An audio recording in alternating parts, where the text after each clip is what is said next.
Bom dia, Silmar César Miller. Muito bom dia, Otávio Sesc Júnior, bom dia aos amigos do Terra Viva. Antes da cotação, vamos atrasar um pouquinho, porque viralizou aqui no estúdio e na nossa house ali, o médico lá, prefeito de uma cidade de 65 anos em Araucária, que casou com uma moça de 16 anos, né? E no dia seguinte nomeou a sogra secretária de não sei o quê na prefeitura. Bom, uma coisa, outra coisa, outra coisa. Nomear a sogra no dia seguinte para cargo público, aí já entra, né, um outro detalhe. Quanto a casar com a moça de 16 anos, que eles entregaram os documentos todos lá, tudo direitinho, eu não vejo problema nenhum. Ele casou direitinho, foram lá no altar, papel passado, tudo, ela tem direito aos bens, etc. e tal. Tá cheio de moleque por aí que engravida menina de 15 anos de idade, 14, 16 anos, e depois que ela tá barriguda, antes de nascer, o bicho, ó, se manda e larga a coitada da menina lá na mão, sem nada, entendeu? Sem ajuda e sem nada. Tá cheio.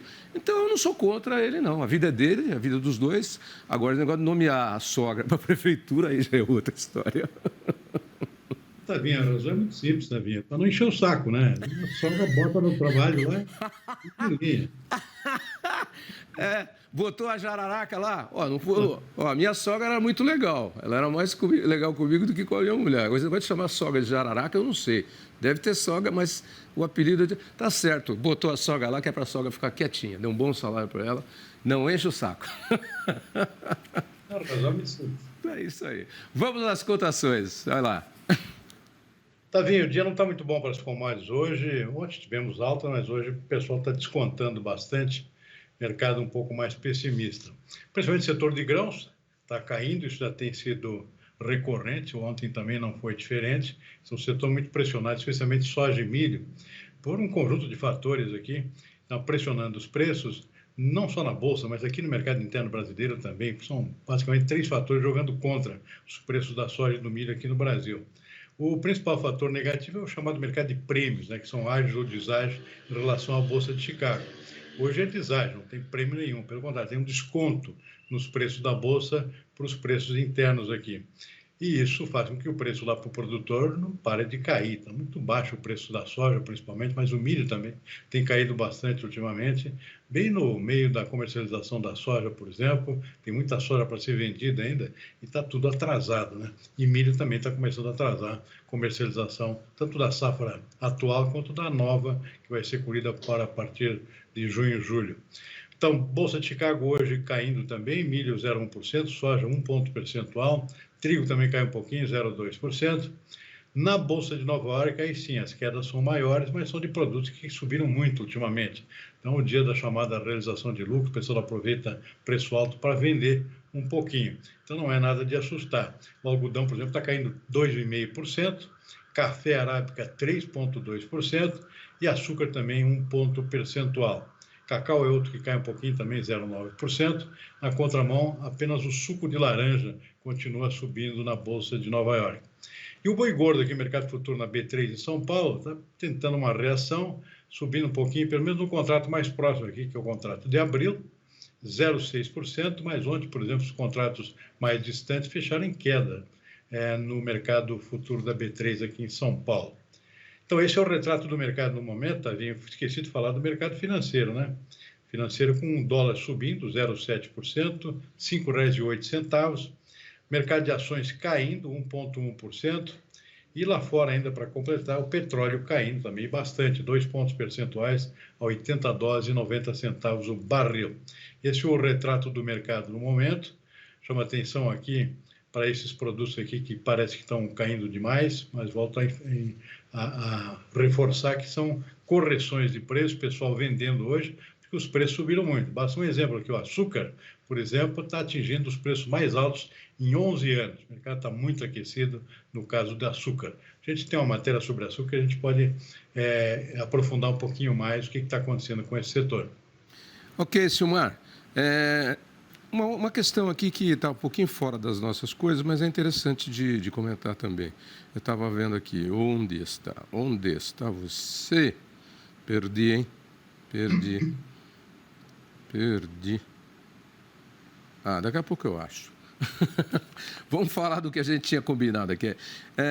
De novo, uma boa notícia aí para o setor avícola, né? Reino Unido aprovando o aumento do volume de importação de produtos avícolas brasileiros. Tavinho, só para traçar um panorama, um pano de fundo aqui, o Brasil, todo mundo comenta aí que o Brasil é um grande exportador de commodities. Olha, frango não tem mais nada a ver com commodity, é um produto industrial altamente elaborado e que transformou o Brasil no maior exportador mundial. E gera muita mão de obra, a gente sabe disso, nossas indústrias avícolas geram milhares de empregos para processar esse produto que é vendido lá no exterior já praticamente embalado, seccionado, da forma como o consumidor quer. E o Brasil hoje atinge, com esse setor, eu acho que o maior universo entre todos os produtos do nosso agronegócio. Praticamente 100% dos países do mundo importam alguma quantidade de frango no Brasil. Então, não surpreende muito não só a abertura de novos mercados, mas especialmente a expansão de mercados já existentes, como é o caso desse do Reino Unido. O Reino Unido ampliando as suas necessidades de importação do frango brasileiro. Eu vou notar que o Brasil tem feito um trabalho muito específico em cima do Reino Unido, porque hoje é um país que está desvinculado da União Europeia. Então, a União Europeia é um grande cliente nosso também, mas o Reino Unido tem um tratamento especial, porque saiu da União Europeia no início do século, a gente lembra, não faz parte dessa União, portanto, tem um tratamento especial e, além disso, uma boa notícia que aparece agora, às vésperas da visita do presidente Lula ao Reino Unido para a coroação do rei Charles III. Então, boas notícias para o nosso setor avícola, que não para de crescer, é um dos grandes produtos da exportação brasileira, se não me engano, já é o terceiro ou quarto produto de maior faturamento, só perde para a soja, para o milho e para a carne bovina. O resto é frango crescendo muito, superando todos os outros setores tradicionais da nossa pauta de exportação. Então, mais uma boa notícia para esse setor fundamental lá do sul do país, Tavinho. Aliás, não mais só do sul, né? É bom lembrar que Mato Grosso, por exemplo, está crescendo muito também no seu setor avícola. Não é só Santa Catarina, Paraná e Rio Grande do Sul, como antigamente, mas tem outros estados também apostando nesse mercado e crescendo muito com a mesma qualidade. O Paraná é o maior produtor de frangos do Brasil. Paraná que é um grande celeiro do agronegócio. E você citou bem essa questão de muita gente só fala que o Brasil exporta commodity. Não, o frango é pura tecnologia. Esse sistema de criar o frango integrado que nós inventamos aqui, nós que eu digo foi a Sadia, há décadas atrás, lá em Concórdia, é modelo hoje no mundo todo. E a avicultura brasileira está isenta aí de muitos e muitos problemas que existem em vários países aí que também são grandes produtores de frango. Países da Ásia, México, por exemplo, a gripe aviária é só um deles, entre outros. Então, a sanidade nesse setor da avicultura é excepcional e a qualidade também. Quem fala mal do frango brasileiro é porque não tem o que fazer. Nós já comentamos isso aqui, é tecnologia pura.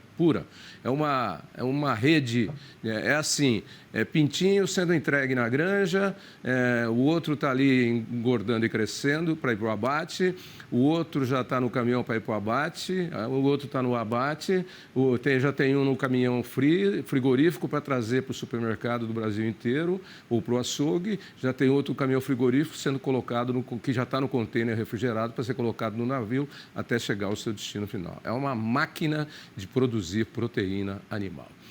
Outro assunto bom aqui é o açúcar brasileiro, que pode crescer 15% aí na nova safra, nas exportações, e você já vem falando do açúcar há alguns dias já, do bom momento, dos preços, por conta de países aí que são tradicionais, concorrentes do Brasil na produção de açúcar e que estão passando por dificuldades, queda na produção.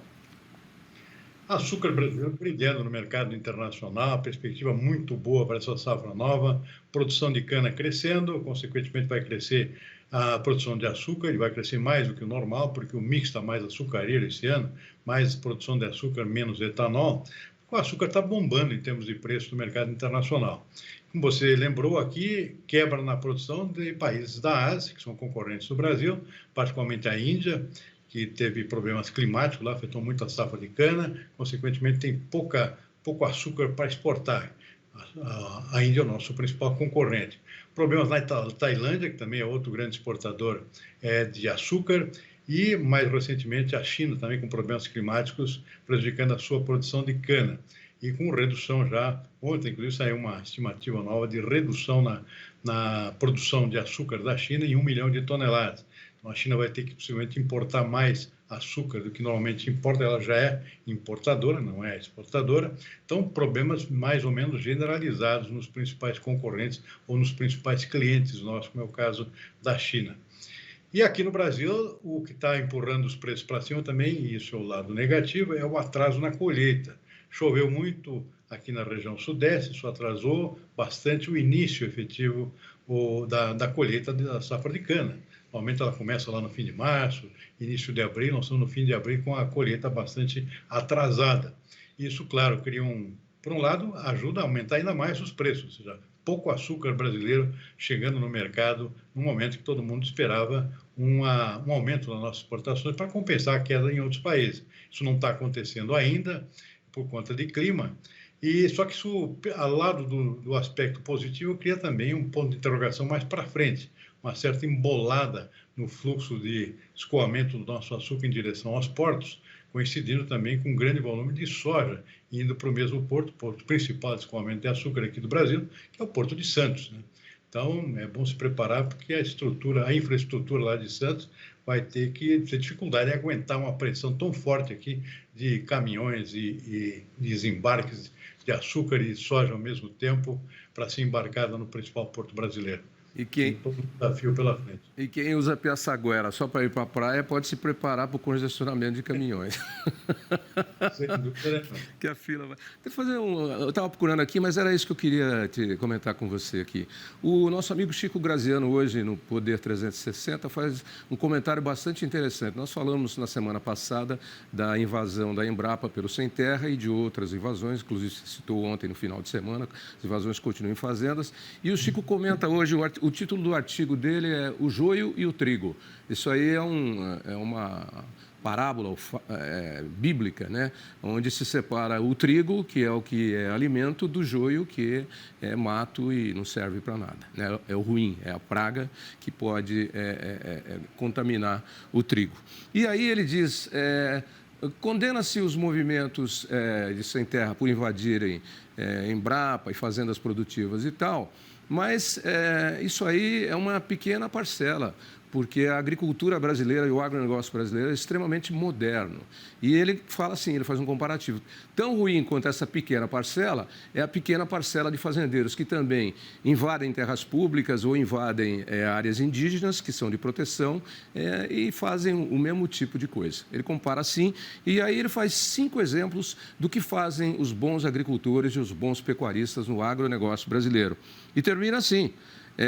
Aqui estão, em resumo, 5 princípios, que eu não vou dar agora, para ler, e valores que guiam o agro competitivo e virtuoso do Brasil. E termina, até quando o 1% do joio, que pode ser tanto na invasão do MST como na invasão de terras indígenas ou terras públicas, até quando o 1% do joio vencerá a imagem negativa do agro contra o 99% do trigo.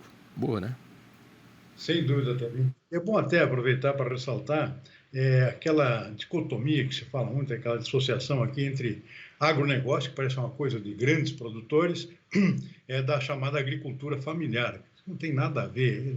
E esse governo voltou com essa ideia de separação de duas coisas. Agricultura familiar é um negócio altamente moderno, altamente competitivo no Brasil. Eu acabei de citar aqui a questão do frango, né? A maior parte é produzida por pequenos produtores aí no sul do país e outros estados, né? São pequenos produtores que produzem lá o seu franguinho para vender para a indústria, né? Normalmente eles são integrados à indústria. E o uso de altíssima tecnologia. Então não tem mais esse negócio de coisa improdutiva e de produtor que precisa de proteção especial aqui porque é pequeno, porque não pode concorrer com grande, esse tipo de coisa. Não existe mais. A agricultura brasileira, o agronegócio brasileiro envolve todos os segmentos de tamanho de produtores, desde o grandão, a empresa rural, por exemplo, até o pequeno produtor lá de setores altamente competitivos, como é o caso desse do frango, da suinocultura, o setor de frutas, Tavinho, que cresce muito, altamente competitivo, aumentando as exportações brasileiras. São pequenos produtores no Nordeste, no Sul do país, no Sudeste, que contribuem também com esse conjunto, com esse universo que a gente chama de agronegócio. Não existe essa dicotomia, isso é uma bobagem. A gente precisa reconhecer que é tudo uma coisa integrada e totalmente competitiva, altamente competitiva, como é esse conjunto do agro brasileiro, né, Tavinho? Você esqueceu, inclusive, do setor do leite, onde 30% a 35% é que são os grandes produtores em escala.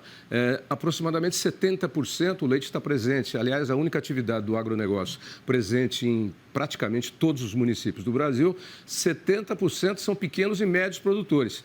Pequenos produtores que têm até 30 cabeças de gado e médios produtores que têm aí algo em torno de 300 cabeças de gado. Quem tem 2.000, 3.000, 4.000, 5.000, esse já é agroindústria. Isso representa 30%.